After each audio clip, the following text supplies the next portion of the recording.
Hello, and welcome to Direct Approach with Wayne Moorehead, an exclusive podcast by DSN, where Wayne shares candid and insightful conversations with leading corporate executives about today's evolving direct sales channel.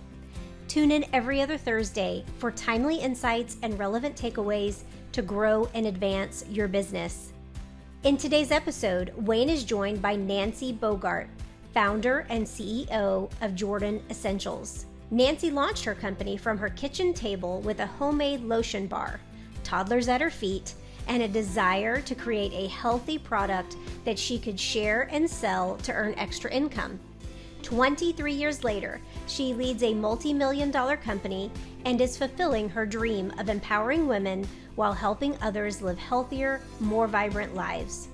Learn how she's developed a longevity mindset early in her career and how it has become a core pillar and business strategy that guides everything in their organization, from product development, strategic planning, decision-making, communications, culture, and more.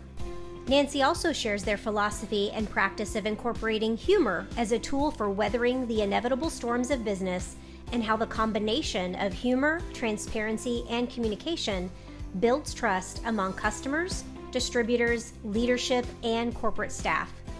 This interview is filled with multiple aha mic drop moments with Nancy's authentic, unique vision and perspectives that offers actionable, heartfelt advice for anyone in a leadership role.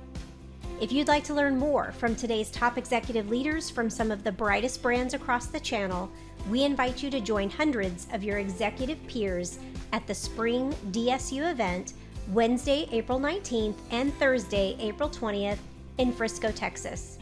DSU is a direct selling 2-day masterclass with a TED-style show flow featuring 30 subject matter experts and executive leaders sharing their insights and learnings for the greater good of the entire channel.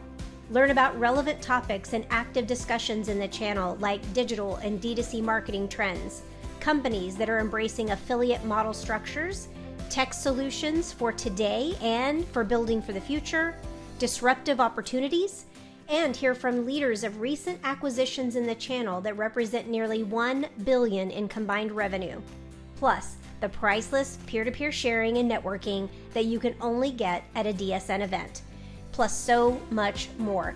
All registered DSU attendees are invited to an exclusive bonus track on Wednesday, April 19th, following general session, for a digital selling workshop focused on the next revolution of what's working in influencer, affiliate, and tiered affiliate marketing models. DSU and the workshop are in-person only and free to all active corporate direct selling executives. Register today at dsu2023.com. And now, please help me welcome your host, Wayne Moorehead, and today's guest, Nancy Bogart, founder and CEO of Jordan Essentials.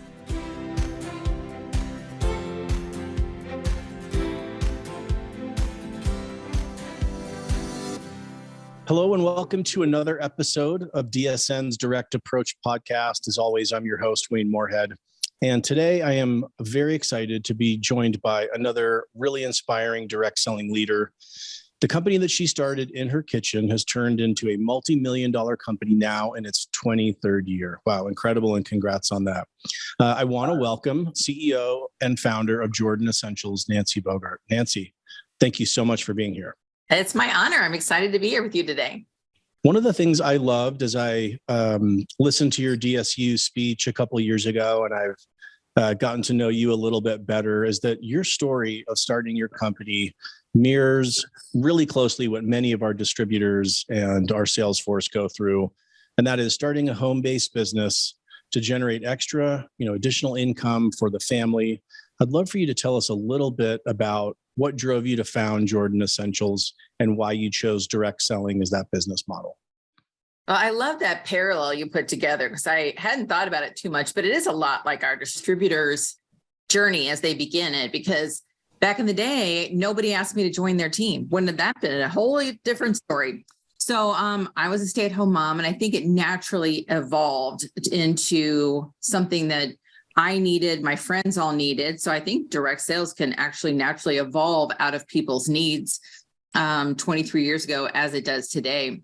But when I started the company, it really was from that organic desire to help my family and people just like me. And then as distributors grow their team, I still think of myself a lot as the head of the organization. I love that camaraderie, the friendship, the time that I spend with people, to me, is so much different than being hired into an organization or being hired into a company to play a role. I actually haven't held a job in probably 40 years.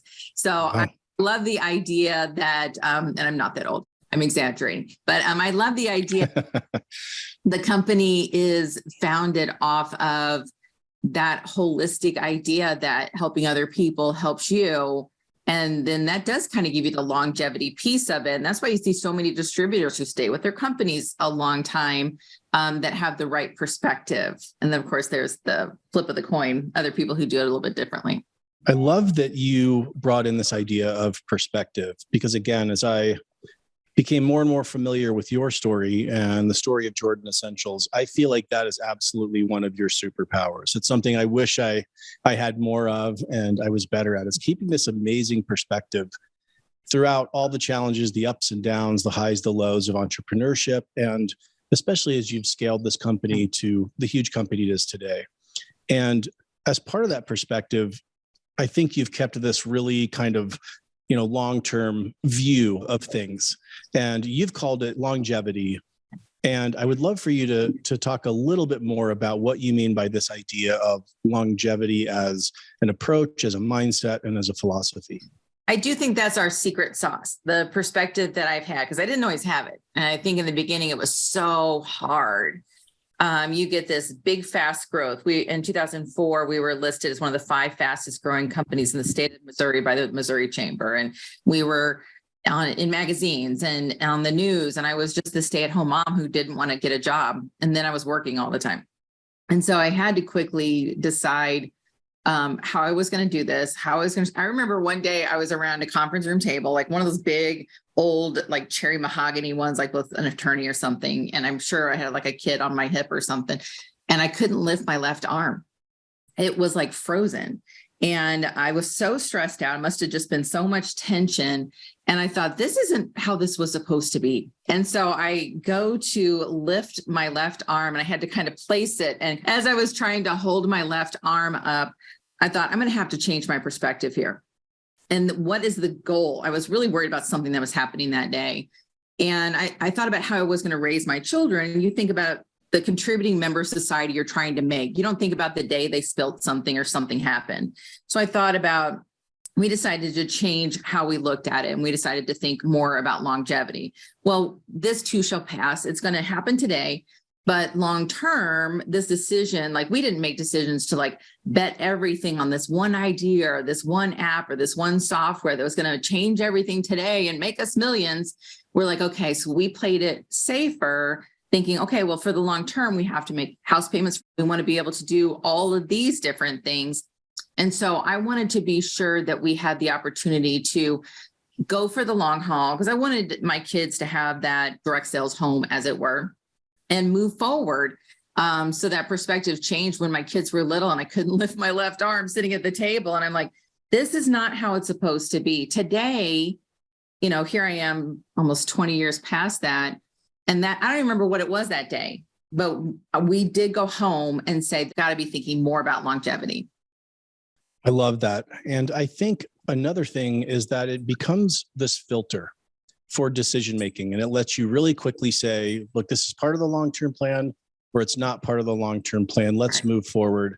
You've told that story about the first bank that you met with for that initial round of funding. And that was probably my favorite part of your DSU speech, was just how quickly you were like, okay, let's move on. Do you mind just taking a few seconds and sharing that part of the story? Because I think it is so amazing. Yeah. So we're around, I did my craft fair booth and I had just a couple $100 and I'm selling my Lotion Bars. And all of a sudden I made $7,000. And then people wanted to, we incorporated February 8th of 2000. And then we had to move out of the house and move to a facility. And then we're like, hey, we're going to need some money. Talked to a banker friend at church. and thinking we're going to get, our first loan is like $50,000. And he's like, yeah, everything's really good. We just need to get the paperwork signed. It was like an appointment on Friday. So on Wednesday he says, hey, will you meet me for coffee? And so we go to this little restaurant called Village Inn, and we go up and we meet with him. And he said, well, I have some news for you. I didn't get approved before I told you could have it. And they said they won't loan it to one of those companies. I'm putting the air quotes here, if you're just listening. Sure. Because those are obnoxious and they're meant to be used only for obnoxious things. And he goes, one of those companies. I'm like, what companies? He goes, an MLM. They're not very stable. We think you've chosen the wrong path and we're not going to loan you the money. And so Ron was just getting ready to lay into him. And I said, it's okay. You're not a part of this plan. You're not a part of God's plan. We're out of here. And I mean, I was so confident that moment. I'm not even sure who was speaking, but I was thinking longevity. I'm like, well, it's okay. It'll come from someplace else. The very next day, one of our consultants' husbands was a banker and they were a board of entrepreneurs. And they said, we've heard of you and we'd like to meet with you. I got my loan literally the next week. And we ran about $30 million through that bank, through that relationship over the next probably 8 to 10 years with them, because they said yes, because we were one of those companies. You have to think when people just stop short there, that's why so many people and companies never make it, because they think that's the answer. And just something inside of me. My mom was one of the first car saleswomen in the state of Missouri in the 70s.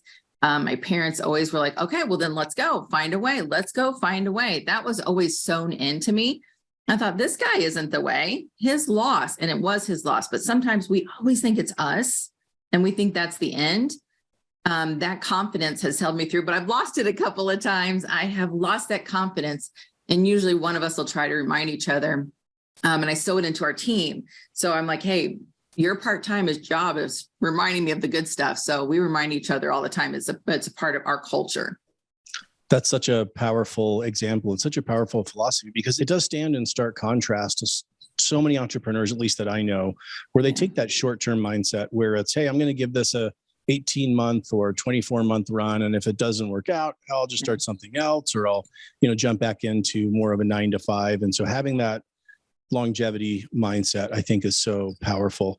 But there's also, as you just kind of mentioned, it kind of wavers at times, over the course of the ups and downs in 23 years, which would be completely understandable.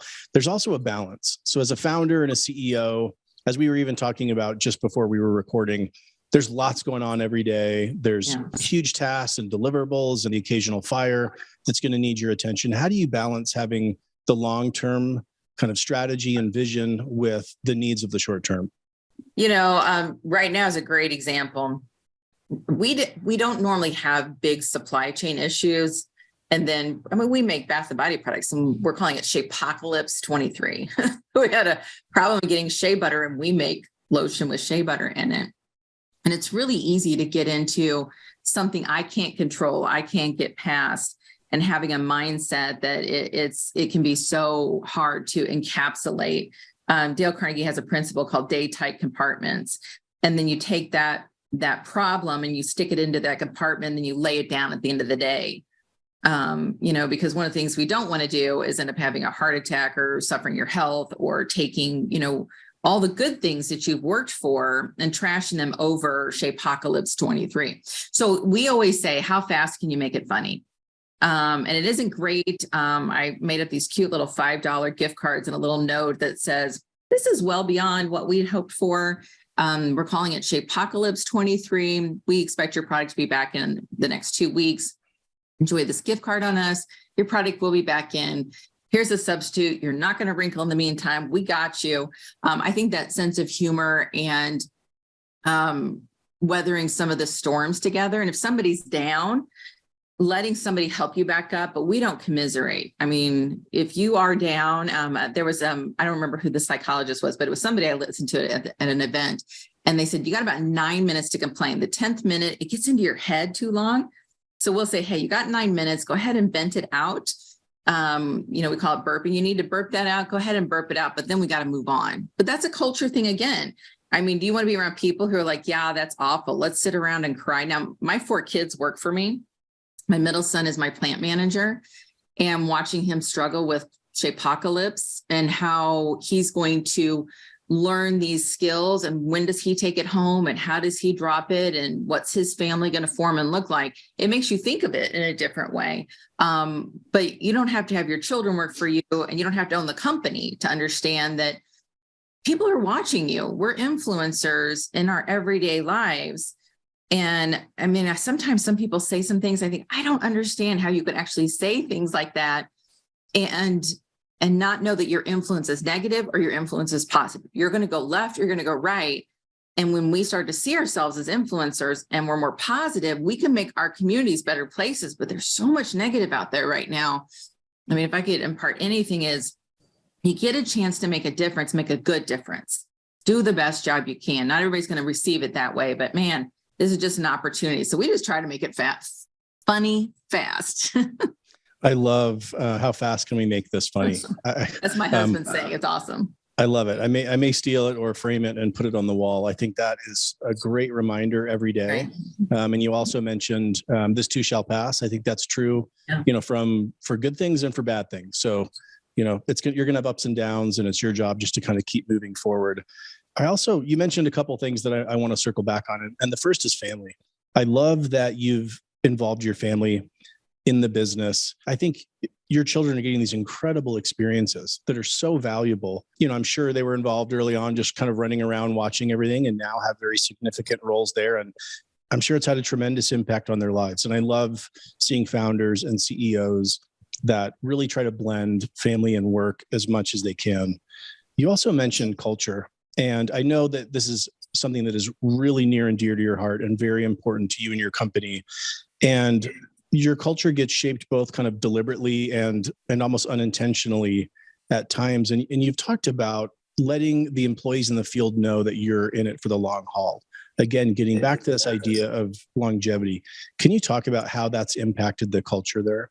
Yeah, I think that especially with so many companies closing or struggling, or like so they see all their friends because they're friends with other people, and they, because we're a party plan too, or they're purchasing products. I'm a big fan of the industry.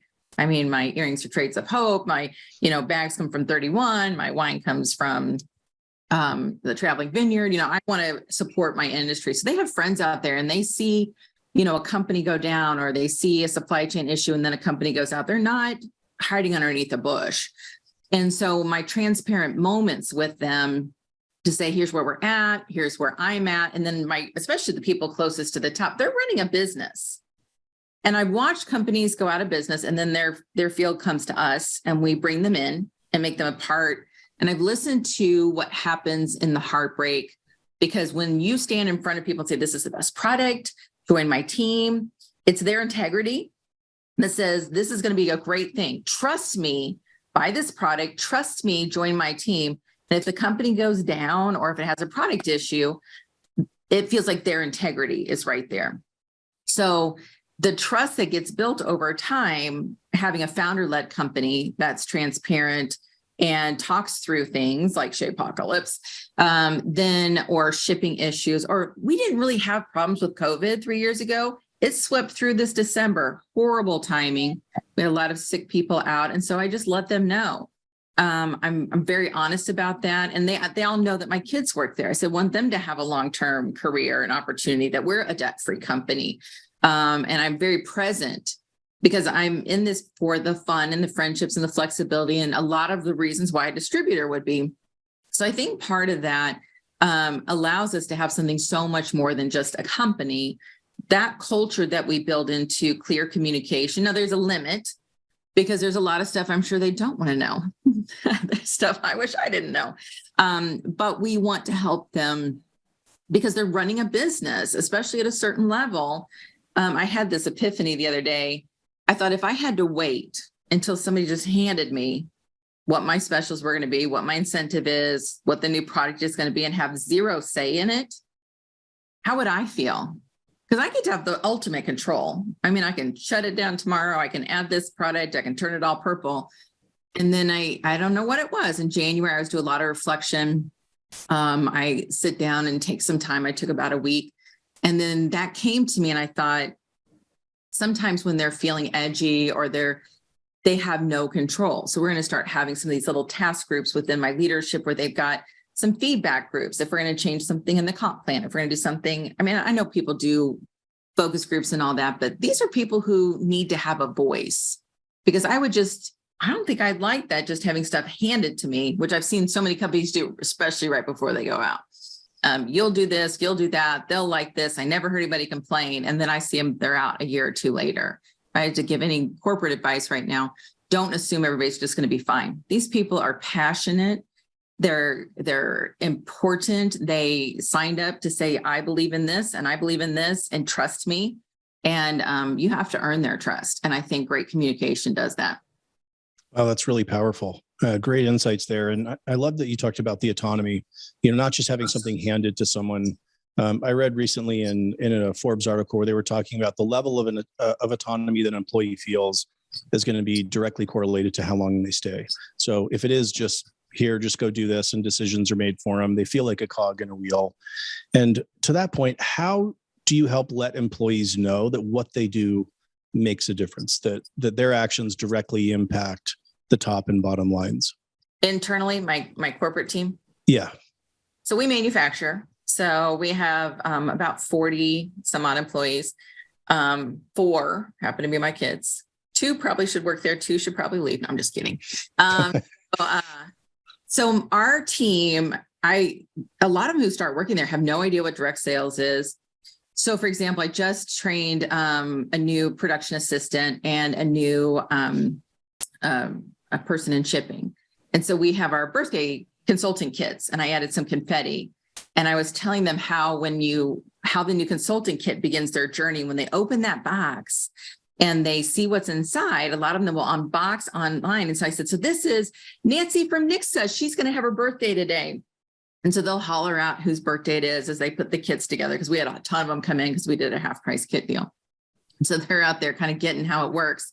And when they're making their products over for one of our cosmetic formulation people, they're like, this just isn't right. The consultants won't like this. There's something not right here in quality control. And they, they'll put up a sign. Now, we also hire people with disabilities, because my daughter's one of them.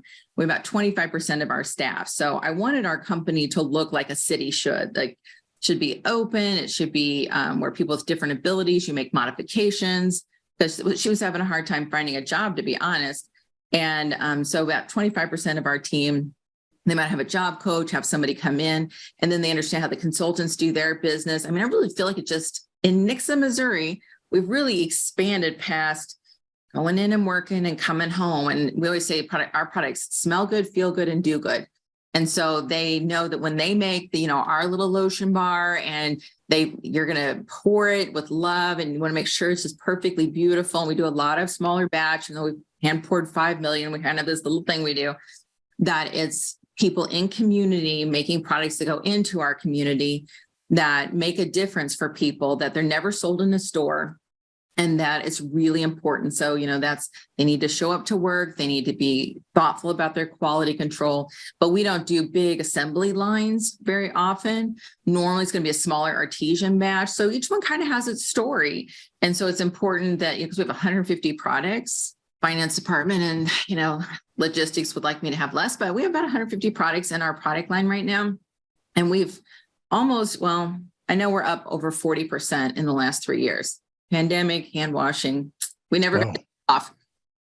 So it's been kind of crazy, but our last 3 years have been our best years. But I didn't want to lose this idea that our home office team would understand that our products don't go to stores. And even in the interview process, no matter who the interview manager is, I like to interview each of our team members too, so they understand the culture, what we do, how do we do it. I mean, we're known in our community here, but people don't always know how the products get sold or what we do. So I want them, if they're like, ooh, I don't like direct sales at all, I'm like, well, I don't want that vibe here. So, and then when the consultants come to tour or our top leaders come in, we have them fold our subscription boxes, and they have a contest with some of our team members, and they fail miserably and they respect them, or they know who works in the front office. So we try to keep that sense of familiarity, because I think that's a secret to longevity too, is that real people work here. Well, I wish more of us, or all of us, would follow that example that you just set a lot more closely. So switching kind of a little, I guess, going in a little bit deeper on kind of how those employees fulfill the brand promises that you make and understand the difference that they make, not just to the company, but to the lives of your distributors. You've had incredible focus on who it is that you're serving, who your target audience is, your consumer, your distributor. This has been very clear from the beginning. And one of the things that I also think is so impressive about you and your approach is that you've had this incredible focus on who that customer is, who she is. And I'm saying she, again, obviously kind of in quotes, to represent who your target persona is. So many people and so many of us, and I'm sure I've been guilty at times, we get distracted by potential growth. And there is that temptation to broaden the aperture of your focus, make the spotlight a little bit bigger to incorporate more and more. And at times the brand can get diluted if you're not really clear on who you're focused on. Can you talk a little bit about how you've maintained that focus on who you're serving, who you're providing products and opportunity for? Can you talk about that impact? So, when I first started, it was for me and my girlfriends to not have to go get a job. So, but it got a lot deeper as we moved into the impact of people having that flexibility and still have that sense of family and fun. And oh my goodness, all the different things that have come over the years. We can sell online, we can add a omni channel. We have such great products. We can get absorbed into another company. We can start doing brand affiliates, and all that came up.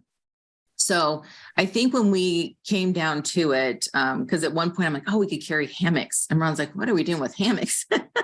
But we always come back to knowing that our purpose sometimes is the consultant who belongs.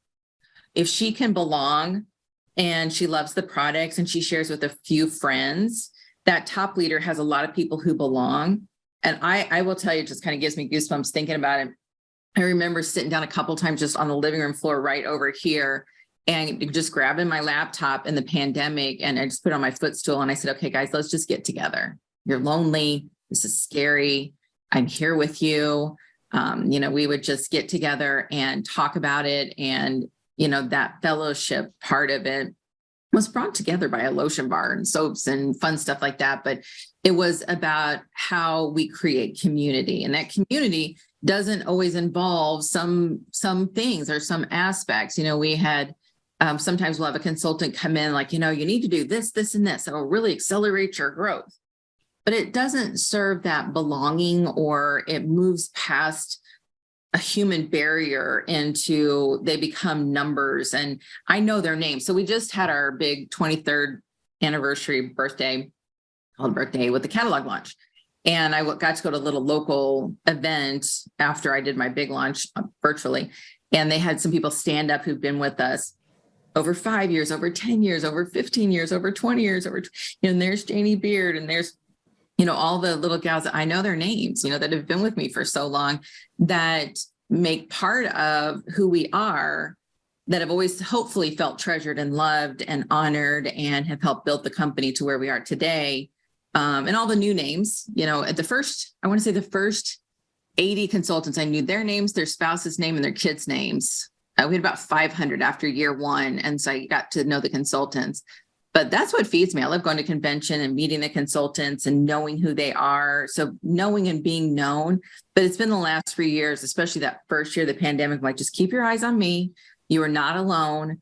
It's going to be okay. And then, we never were closed a day. We were able to keep going because we were essential. We were able to score a big tote of hand sanitizer. That was fun. And we sent stuff out, and we would actually not sell to the public, only to our consultants, a few things that were limited supplies so that they could take care of their families. It's a privilege. It's just a privilege. So if you get outside that, then it just becomes $1. And I have to feel at the end of the day, yes, we make money. We want to make money. And I did start this to make an income for my family, but I really love the difference that we make. It's just, it just is intrinsic to me that as we grow and as we've grown, it gets harder. But you're right. That's where I want to keep my focus, is on her and what she needs as we go along our way. Now, a word from our sponsor. DSN is honored to be supported by industry suppliers that partner with companies across the channel to help enhance, streamline, and grow your businesses. This episode is sponsored by Exego. In an industry that demands adaptability, Exego delivers unrivaled access to the data that drives your business, from CRM to transactions to commissions, flexible, scalable, and powerful. With Exego, the possibilities are unlimited. To connect and learn more, visit exego.com. That's EXIGO.com. Now, let's get back to the interview with Nancy Bogart. You used an incredible word there. You talked about it being a privilege. And I just found that, again, coming from a CEO of a very successful company, incredibly humbling and impactful to see you approach it that way, that they're not numbers, that these are these long-term relationships, and the impact that that has on the culture, on the community, I know is incredible. So again, thank you for the incredible example of that. Having this focus on your specific target audience over time, it doesn't mean that they don't change, and it doesn't mean that you don't have to change or adapt. You can still be focused and still evolve with your target audience, your target persona. I'm curious, as you look back over the last 23 years, and maybe especially the last 3 to 5, how has your audience, how has she evolved over time? Are her drivers different? Are her needs different? Is what she wants different today than it was, even 5 years ago? I'm curious how you've seen her change. Oh my goodness. Has she ever? She's got a cell phone stuck out of her head. So yeah, it has been really interesting, from a product you could not get. I'm just going to quote Brenda Stir. We're working with her a little bit right now. She goes, that consumer can get your product without having to go to a home party. And we'll talk about that here in a second. But, going to a home party is no longer necessary. She loves the product, wants to get the product, wants to share the product. And wants to be connected and know and be known through the company. But how she's going to market is so different. And so taking a heritage company, 23 years old, and trying to pull them through and give them software and apps and, access to all the digital social media and what to say and what not to say. And some of them come in so tech savvy, and some of them are like, I do not use Facebook. And meeting their needs has become very different. It used to be like, here's your kit, go have a home party, go have another one, find other people who want to do home parties, sign them up too, and you got a hostess. Those days are just over. We call it the 4 pillars, and we meet people where they're at. Do you want to do vendor events? Do you want to do your business on your phone? Do you want to do virtual parties, home parties? And we'll meet you all the 4 different ways, and we will support you every way possible. It's slightly exhausting, but you also want to be able to pull in your younger generation. I mean, I watch Weekenders and all the companies, roll and evolve home interiors who wanted to honor the people who brought them where they were, but they would not embrace the newness and the uncomfortable, in my opinion, or make the bridge over. Because I don't know how it all went down, but I watch from this side, because I've been here long enough to know that there's a bridge and you have to cross it. And I'm like, hey, we'll all link arms and go, but I got to go. So I do tell them a lot. I'm like, hey, I may be wrong and I'm not afraid to make a mistake, but we're going to link arms. We'll all go. I'll be transparent, but we have to go into the future. Otherwise, we're all in trouble, and you won't have customers. Customers do not want to have to go and sit through a presentation, a party, to get your products, and you don't have to, you make the same money, but you just go with me. So yeah, I think their needs have changed because now, especially younger moms are much more savvy. They're sitting there on their phones, they're scrolling through stuff so fast, and they want that business where they've got their link and they want to throw it out there and have somebody purchase something and go on. And we sell a lot less catalogs and paper, but the products need to love the classics. Don't mess with people's, favorite product, and yet stay cutting edge and evolve and all the things. So yeah, it's a lot more complicated for sure. I like it though. I think it's great to, keep us fresh and keep us relevant. So I still get just so tickled about the whole thing. That's great. Technology, as you mentioned, has definitely driven a lot of this evolution, a lot of these shifts. You mentioned kind of the 4 different ways that they do business. I'm curious, where do you see kind of the center of gravity as you look at kind of the 4 different options or variations within that party plan model. Where is the gravity shifting? Oh gosh, I know, because I talked to a lot of amazing party plan companies, really networked well. There were some great friends, massive companies who do all this data, and I'm sitting here with my company going, for Jordan Essentials, our customer base is incredible. I mean, I have customers that have purchased from us for years and years and years, and they don't have to be a consultant. We have great prices, or they'll host from time to time. Just loyal, long-term customers. Obviously, our parties stopped, and then we went virtual parties. The return to home parties has been very, very slow. And now, I think that helped our growth. And to be really honest, in the last 3 years, to have this amazing growth is finally to say, stop insisting on a home party or training your new person. All right, so you're going to book a home party, you're going to tote this over, and you're going to set this up and get a charcuterie and get your mimosas. Now it's like, just share your products and let people have community and let them get these products in their hands. So our center of gravity has shifted, but we're not a little speedboat anymore. Sure. And we have a lot of legacy people. I want to honor that. But like I said, we're going to have to link arms and go across the bridge. So we're still a party plan company. I still have a great host program, but I open that up. You're going to mystery host, you're going to take it to work, you're going to do a virtual party, home party. But our home parties are slim pickings still. Vendor events are huge for us. So get my pop-up shop.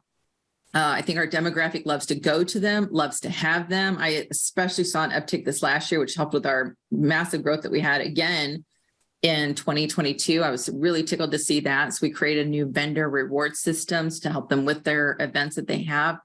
And so I saw that where they can I decide second Saturday in March, I'd like to get a booth, pop my shop up, open it, sell these great products, get them into my customer base, and then I can use my appity doodah to follow up and put them in the newsletter the company does. And I grow my customer base like that. So I think that's competitive in person for us to start to get some roots. And if they'd like to do a party from that, they can. But for us, that's where I really saw this last year. We're going to lean into that until home parties maybe come back. But if not, I'd love to say you have 4 pillars to meet people's needs. Yeah, I love that. It allows you to develop kind of a tailored, bespoke experience for each of your audiences kind of within that core target audience. I'm curious, you mentioned some of the distributors that have been with you for a long time, kind of some of these, we lovingly refer to them as these legacy, distributors.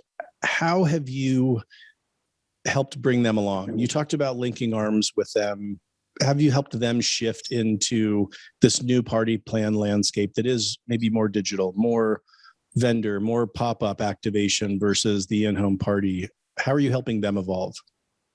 Well, so like as soon as it hit, I took my 5 company directs. I'm like, oh, let's get on a call. And a couple of them were legacies with us too. I'm like, okay, this is what we're going to do. I'm going to help you. We're all going to do it together. I love the 5 steps of equipping. I'm like, all right, I'm with you. We're going to do this. I'm very, very hands-on. I'm really probably not going to ask people to do a lot of stuff that I wouldn't do myself. I want to know it. I want to see it. I want to feel it. Very kinesthetic. Let's just hit this together. So, and I also, my top 5 strengths is communication. So I'm like, we're going to talk about it. We're going to work through it. Very open. I don't try to barrier myself off. Tammy Bechtel's been with me since the first month, but she also does the deal. So she's still earning trips. She still has her sales. Our customer base, like I said, should have built a great customer base by now, which she has. That carries her. So she still has to do minimums and carry that along, but it's totally respected, honored, a voice, how she wants to participate in the company and her team. So I have brand new legs to the company, but I also have older ones. And then I also help them make friends. So they know each other and, they help with new ideas and older ideas. And I think that helps to create this nice little network inside the company where I'm not afraid of them getting to know them and they're going to go someplace else. And I don't live in that scarcity mindset. I do live in an abundance mindset. I'm not going to sequester them off. And, each team has to do their own because I'm afraid some rainmaker is going to come in. I've had people come in and they'll get rid of them on their own because they're not really our culture. I just am not going to live in fear. And I remember doing some of that in the early days, where we'd have somebody come in and try to, like scout people for stuff. They'll root themselves out and they'll just be gone. There's a story, a friend of mine who was with Premier Design said, they're like a skunk in the road. If you stop, because we have a lot of skunks here in Missouri, if you stop, you get skunk smell on you, and what are you doing looking at a dead skunk in the road? But if you keep driving, the smell is just a second and you just keep going. You got to keep going down the road and the smell dissipates and you're not going to remember the dead skunk. But people who stop and stare at the dead skunk, you start to smell like one. There's a Missouriism for you. I love that. I'm going to move to Missouri just so I can pick up some of these euphemisms and sayings. These are incredible. I have so many. I love it. And I love the whole idea behind that, and getting to you not being afraid of your independent distributors leaving. I know this can ruffle feathers, but I agree with you. I think independent distributors are just that. They are independent. And, if we do our jobs right, they will want to stay. They'll be committed to us just as much as we are to them. Anyhow, jumping off my soapbox here, I want to shift the spotlight and discussion kind of back to you, from your field to you for just a minute. As you've looked back across 23 years, taking this kind of longevity approach in reverse, what have been some of the biggest adjustments you've had to make in the way you lead since you founded the company? I definitely am a different leader than I was. That's for sure. So, I did have a scarcity mindset in my leadership in the early days. I was very bold. I was more bold than I was brilliant. I had so much to learn, but one of the things I did early on, and I ask a lot of questions, I think, which is good, is I found some great mentors, and I would ask them for their time, and I was respectful of that. And I learned from some really, really great people. I remember sitting in a parking lot on my phone, sobbing, talking to Madeline Johnson, going, I just don't know what I'm doing wrong. She's like, you're not doing anything wrong. Let's pick this apart.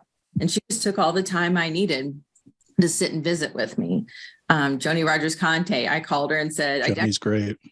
I texted her because I'm like, I told Ron, I said, I feel like such a dork, but I'm going to do it. This was about 2 years ago. And I said, after a women's retreat, I said, I'm asking you specifically if you would take a little time and mentor me. I just so admire her. And she goes, I'd love to. And then after that, we became fantastic friends. But I mean, if you can learn the leadership skills you need to have joy, have fun, to overcome, and to be that example, to do what I feel like God calls you to do and do it the best you can, but you're never alone. So I think my leadership style has settled into a more comfortable stance, where on any given day, I don't have that one person who, like the little dot on the page, who's going to take my day or threaten my company, or I don't feel as protective of it, in a sense that I think, oh, we didn't get that. We didn't get this shapeocalypse. We're all going down. I think it helps that the kids are out of the house. Sleep better. I do know that this too shall pass. I think some of the things that I've learned over the years have really kind of lead you into a more relaxed leadership style, because I can find a way or a resource. I think one of the things, especially anybody listening who is a new or younger leader, you're going to have to learn. Like my son is 26 and he's the new plant manager. He's worked there for about 6 years. They start out by shredding old catalogs to make fill for boxes when they were young, sweeping, all kinds of stuff. So he actually started there when he was 16, and then he left and came back and left and came back. So he's a good kid. He's very humble, but he's like, how do I learn all this stuff? I said, one mistake, one opportunity at a time. And so as you build your bricks, you write your story. And one of the other things I would have to say is I used to, especially if I was mentoring with somebody, I would almost covet what they had instead of appreciate and be inspired. So early on, I learned to appreciate and be inspired instead of coveting, where I wanted what they had and I felt bad about myself for not having it. Or why didn't I learn that lesson sooner? And a little beating ourselves up. So my leadership style turned from, oh, why haven't I done that yet? Or sometimes I just hated going to these big events, and you look at these huge companies and what their success was. Instead of being inspired by the top 100 in direct sales and what size my company was, I decided I'm going to be loudest clapper, the biggest cheerleader, especially people sitting at my table, got an award, everything else in my industry. And then I'm going to go and celebrate what we've done and where we're at and for who we are. And then just keep each day working to do better for our company, because we've done so much over time, and then settle into my leadership where I'm at and what I'm called to do. Because I don't know that I want to be, $100 million company. My life would look very different. And if I'm called to this because my impact is what it is, then you have to settle into some of these things. I strive and I love to win. Don't get me wrong. I love to win and I'm very competitive. So I had to kind of balance that out with striving and being successful, counting what I have done and where I want to go without killing myself or beating myself up. It's always like the yin and the yang, right? I want to win, but I don't want to do it at all costs. So it's the balance in leadership for sure. So I'm a lot happier now working towards the next goal, or, having a lot of fun while I do it. A lot of great lessons in there. I love the bold versus brilliant.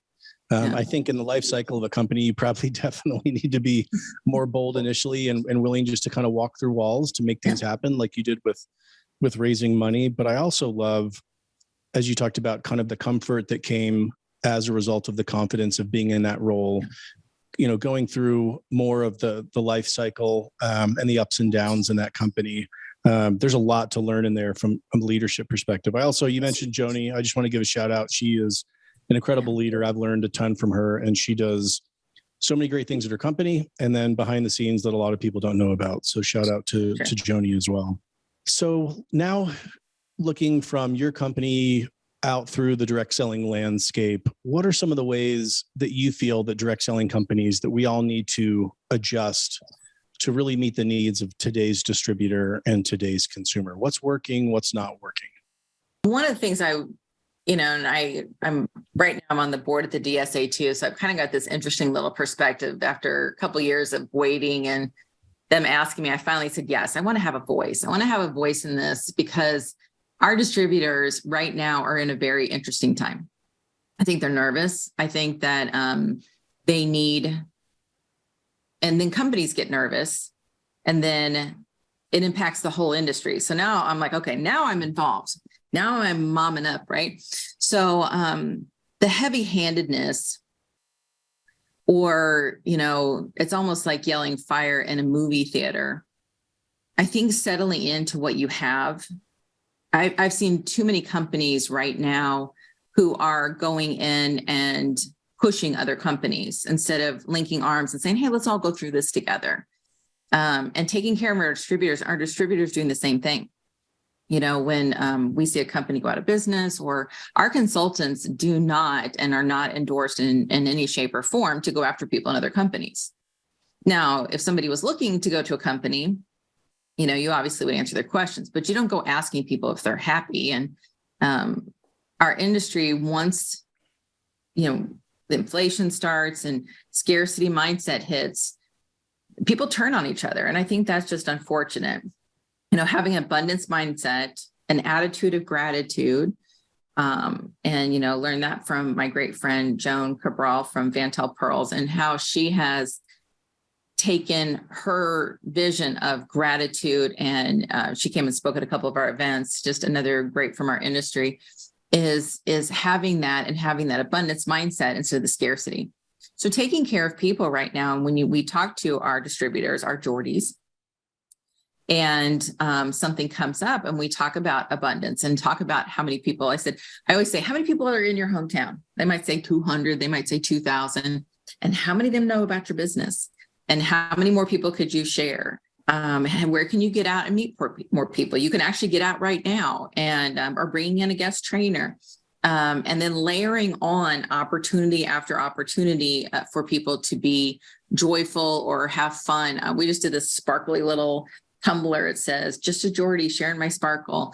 So, companies working with their distributors, lighten up a little bit for one thing, and, take care of your own. And then for distributors, focusing on the people that you have and having grace towards other companies and having an abundance mindset for your team. And what can you be grateful for? But your people are a little tender right now, and teaching different ways to take care of people during this time. I think that's the true measure of humanity. of kindness is how we react when we're down, and not always how everything reacts when you're up. When, something happens and people start screaming and yelling, I'm like, that's such a telling sign for us and our telling time. So take a minute, step back if you need to, take a breath. Everybody at Jordan Essentials has a good day, or they're not at Jordan Essentials that day. So, some days I'm like, I don't think I'm going to the office today. I'm going to take a walk instead. So, but we've got to watch what we say and what we do. We used to be so much more careful. I think social media has made us a bit of a keyboard coward there, where people can be awfully cruel. It really bothers me. So I agree. That bothers me as well. And I think anyone that doesn't think that we're all in this together, meaning each and every one of our companies in this channel, doesn't understand the channel. Truly, what's good for one is good for all of us. And I agree. I think if we come together and share best practices and new approaches and new ideas and new ways of thinking, and try to disseminate those across the channel as fast as we can, the more we can do that, the better it is going to be for all of us. That's really, the mission of Direct Selling News and this podcast as well. You've said that we make a difference, and that's always good for business. And I thought that was a really powerful statement. Can you just kind of double click on that for just a moment?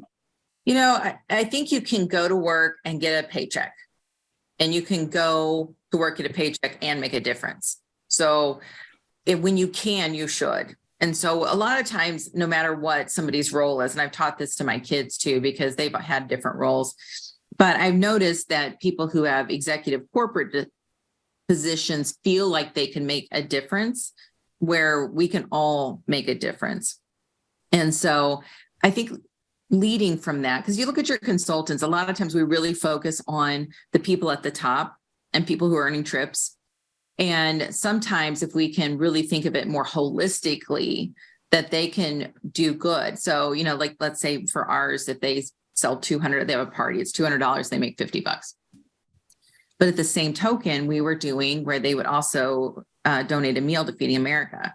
So they were able to do good at the same time while they make an income.